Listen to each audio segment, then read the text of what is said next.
أعوذ بالله من الشيطان الرجيم.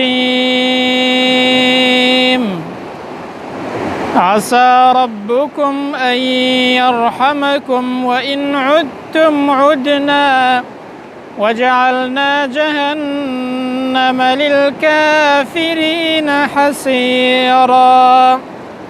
إن هذا القرآن يهدي للتي هي أقوم ويبشر المؤمنين الذين يعملون الصالحات أن لهم أجرا كبيرا وأن الذين لا يؤمنون بالآخرة أعتدنا لهم عذابا أليما. ويدعو الإنسان بالشر دعاءه بالخير وكان الإنسان